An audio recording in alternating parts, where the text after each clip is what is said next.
Welcome to You Are Here, a series that explores the topics of self-discovery, mental wellness, and adulting.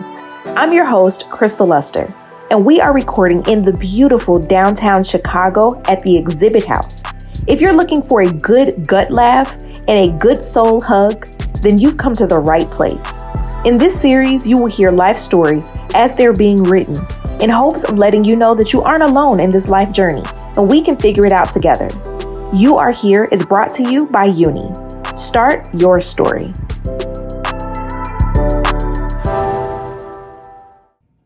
Hey, what's up, everybody? It is Crystal. Welcome to You Are Here. As you know, I am your favorite host that you love to see online. Hope that you're having a good day today. I'm really excited. As you can see, it's a little different in here. We are at the Exhibit House. We're in downtown Chicago at Water Tower, and it's spooky season, so we are going to be talking about some scary topics of life and where we are. And I have my amazing guest with me, April Preyar. Welcome, April. Thank you so much for coming. Thank you. We got connected some years ago during the pandemic, actually. This is our first time meeting in person, so it's really great to finally, don't y'all love when y'all meet somebody, in person that you feel like you've known, forever online? This is crazy. But yeah, we met during the pandemic online. We were in a boot camp. So, shout out to Chris and Jen, because they helped us get to where we are today. But April, welcome. Tell us a little bit about yourself and what you do, and why we should love you like I love you. Of course. So thank you for inviting me. So again, my name is April Preyar. I'm actually a criminal defense attorney, and next month will make 24 years. 24, pew, pew, pew. Listen, let me tell y'all something, okay? Because I'm a visionary. One day, this is going to be all decked out. I'm going to have a full team, because right now, April just saw it. It's just me.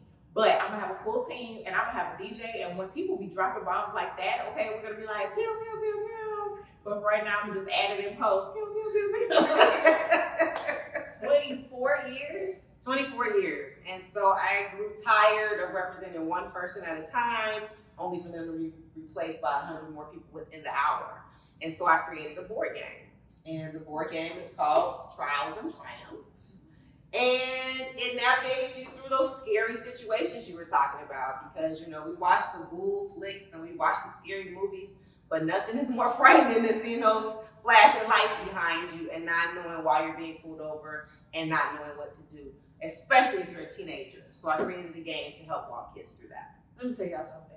Genius. Okay, first of all, Black excellence just right here. This game right here, Trials and Triumph. So let's dial it back for a second and just kind of talk about, I know that this has been out for a while, so this is not super brand new, but the whole premise behind You Are Here is just kind of discovering where we are in life, right? I want to talk about how you found yourself to be in a space to create this game. Yeah, I never really know how to answer that. So I started off doing kind of like you. I was doing videos on social media. Initially, I did it just to reach friends and their kids. They had a lot of teenage kids or kids going off to college. And I just wanted to reach them. So my first video, I got 5,000 likes. I was like, yay, 5,000 views. Okay, yay, I reached my friends. Second video, flop, 200 views. And then the next video got 1.2 million views in 24 hours. Oh, wow. Okay. And then I knew I was on to something, and that this was stuff we don't get taught in school. What parents teach at home is wrong and actually can be dangerous. Wow. And so I went to sleep one night and I just woke up with it on my heart. God placed it on my heart for me to create a game. I didn't know how it would look, but I knew how it would feel. And that's exactly how it feels now when I walk into a room with teenagers and watch the magic start and watch them start to play. And they don't even realize they're learning. They're having so much fun. They're trying to beat their friends to the finish line. Yeah. And then afterwards, we can have conversations with real teeth instead of the talk, which is kind of generic and parents don't know what they're talking about. So let's dial it back for a second, because I'm sure that is such an interesting thing that you don't hear, but it's such a necessary truth, right? You say most parents teach it wrong at home. Yeah. What does that mean? What are we teaching our children incorrectly about these type of experiences? So you even see it on major TV shows like Blackish. They did an episode about the talk, And the main thing parents get wrong, that they got wrong, was they tell kids to ask for their parents. Get this, the Central Park Five, at least 3 of those 5 boys had a grandmother, a mother, a dad, and a mother sitting next to them when they gave a false confession that sent them to prison for 7 to 13 years. So what I teach teens is your mama can't save you. Ask for a lawyer. And that's why I have these shirts that say shut up, lawyer up. I wear them just about every time I go talk to teens. So I was like, you don't have to remember me. You don't have to remember anything I say, but you'll remember the visual telling you to shut your mouth if you ever interact with police, because it's never going to benefit you. And so parents say things like, baby, just tell the truth. Mama, you don't know what the truth is. You don't know what your kid did. And them talking might literally set them up for a 40-year prison sentence because you told them to tell the truth. The other thing moms do, we see it on the news from time to time, is there was a case in Chicago during the pandemic, so everybody's masked up. And so some guy went on the Metro train and robbed the Metro conductor of $150, but he used a gun to do it. Nobody knew who he was. Mama sees it like, that's my baby, and she makes him turn himself into the police without a lawyer. So she thinks she's doing a good thing, she's being a good mom, I didn't raise him to be like this, but you're not realizing that you're walking him in the door and that he's looking at least 25 years in prison because of that. And so these are the things that parents tell their kids that are dead wrong, that can set them up for failure, instead of simply telling them, shut up, ask for a lawyer. If you're a juvenile, police have to contact your parent anyway. So let them do their job, but you do your job and say, I want a lawyer, and don't say another word. So for those of you who are watching and may not know, what is the talk? Or if you're listening to the podcast, what is the talk? It is customary in the African-American community to have the talk. And at some point, I'm trying to think back to what age I had the talk. I felt like it was an ongoing conversation in my household because my father was a military cop, and he was a railroad police. So like I was always kind of around police activity anyway. Plus I was a good two-shooter, like Virgo, real bad Virgo energy over here. Okay, my mama look at me wrong. I'm like, oh my gosh, I'm sorry.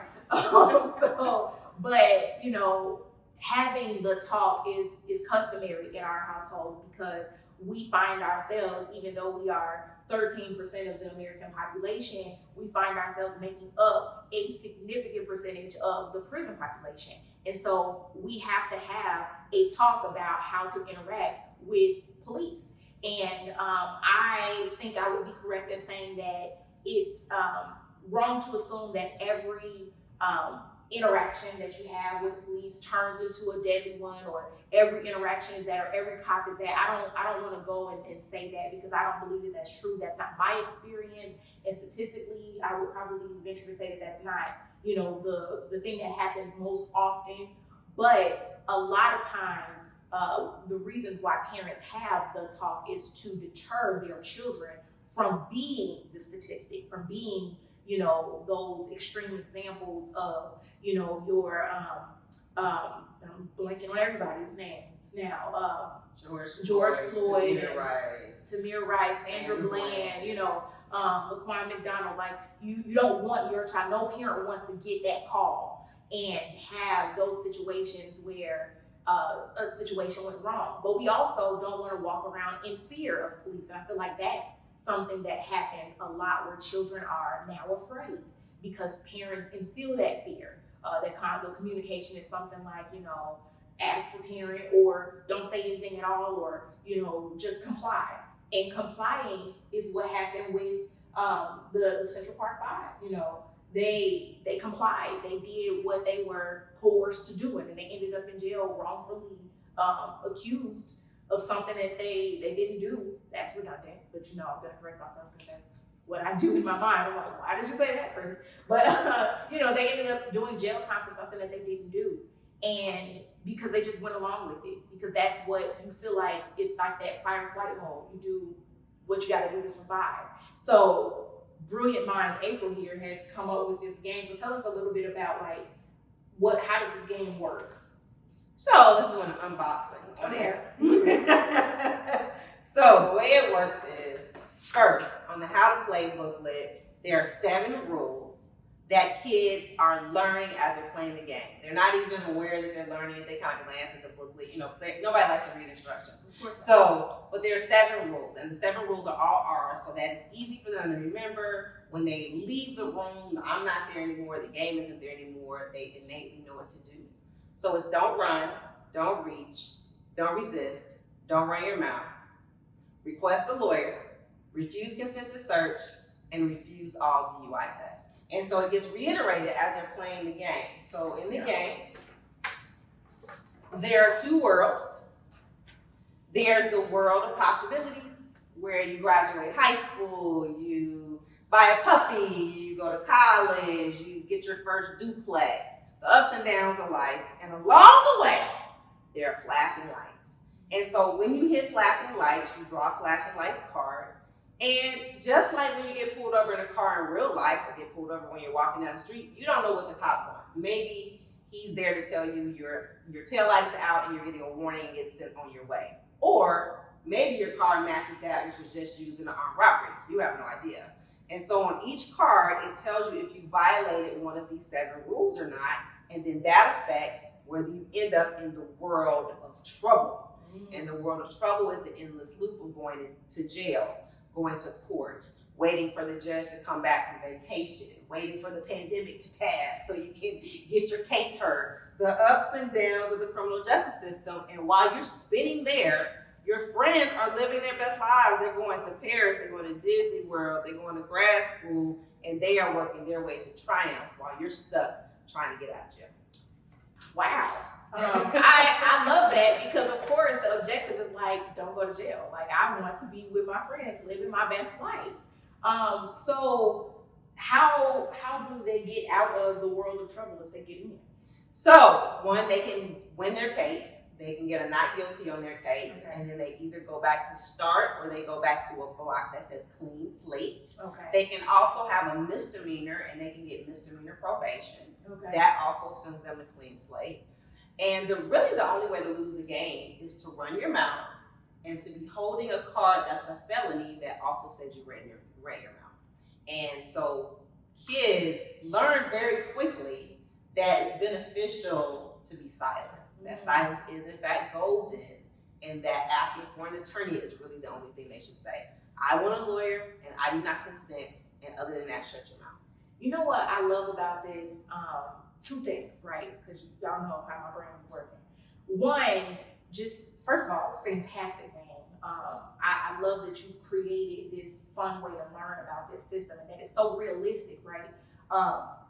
Not incriminating yourself. I'm not an attorney, so I don't really know the numbers, but I can imagine that in 24 years of, doing what you do, you've seen so many people incriminate themselves just by running their mouths. Yes? No?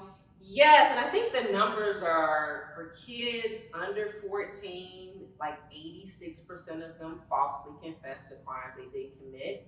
And then if they're a little bit older, like 15 or 16, I think the numbers are like 36%. But still, like you said, just like the Central Park 4, we're inclined to go along with what adults tell us, because that's what you're trained to do from baby on to adolescence. Okay, if an adult tells me to do it, I am to do it. But here you have to break that cycle and say, no, I want a lawyer and I trust this adult. And I'm going to trust this adult and share my story with this adult. And other than that, I don't have anything to say. That's such a huge thing. Thinking about scary situations, again, keeping in theme with, the month, the spooky October, right?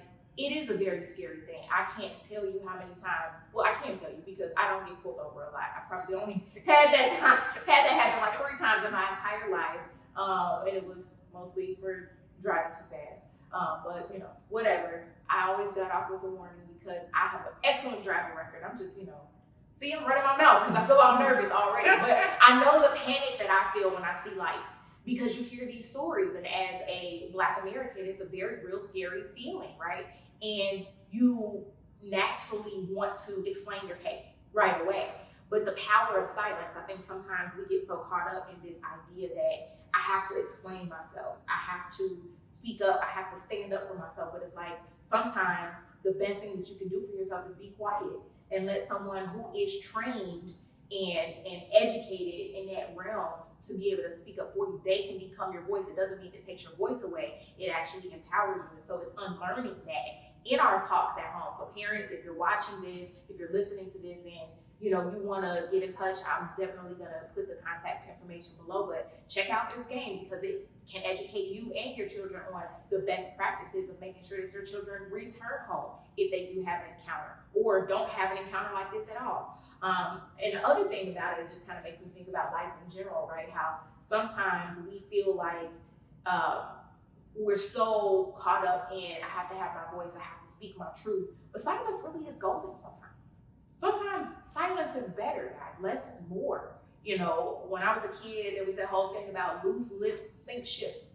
And I know that was like a tongue twister to try to say things and let your mouth just kind of work or whatever. But it's really true. There is some truth there. Loose lips sink ships. And I don't want to be sunken.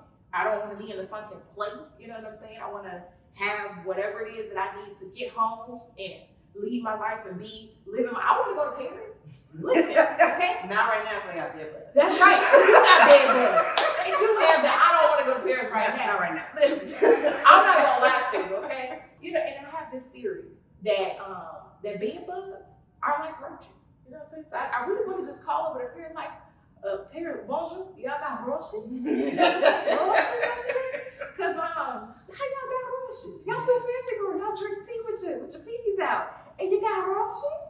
That bite.